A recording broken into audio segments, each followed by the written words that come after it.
இதுக்காக மட்டன் பிரியாணி செஞ்சு வச்சுட்டேன். இப்போ இது எப்படி செஞ்சேன்னா, மட்டன் வாங்கி வாஷ் பண்ணி வச்சுக்கோங்க. வாஷ் பண்ணி வச்சுட்டு இஞ்சி பூண்டு வெங்காயம் கிராம்பு பட்டை எல்லாம் போட்டு வதக்கி எடுத்துக்கோங்க.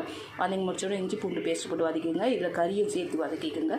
கறி வதங்கினதுக்கப்புறமா தேவையான தக்காளி புதினா கொத்தமல்லி போட்டு வதக்கிடுங்க. அது கொஞ்சம் வதங்கினதுக்கப்புறமா தக்காளியும் போட்டு வதக்குங்க. தக்காளி போட்டு வதங்கினதுக்கப்புறமா தேவையான மசாலா போட்டு 3 விசில் கொதிக்க விட்டுருங்க. கொதிக்க விட்டதுக்கப்புறமா 3 விசில் வந்ததுக்கப்புறமா இதை ஆஃப் பண்ணிவிட்டு ஃப்ரீ ஆனதுக்கு அந்த ப்ரெஷர் இறங்கினதுக்கப்புறமா ஓப்பன் பண்ணிவிட்டு நம்ம அரிசி எவ்வளோ ரைஸ் நம்ம வச்சுருக்கோமோ அந்த ரைஸ் அளவுக்கு போட்டு 1 விசில் விட்டு இறக்கிடுங்க.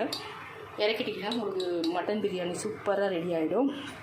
இந்த மசாலா என்னென்னா கரம் மசாலா மிளகாத்தூள் தனியாத்தூள் தான் போட்டிருக்கேன், வேறு எதுவும் மசாலா கிடையாது. தயிர், அப்புறம் எக் பாயில் பண்ணி வச்சுருக்கேன், அப்புறம் ஃபிஷ் வச்சுருக்கேன். இந்த மட்டன் பிரியாணி அவ்வளோதான் இன்றைக்கி ஸ்பெஷல் நம்மளுக்கு மட்டன் பிரியாணி.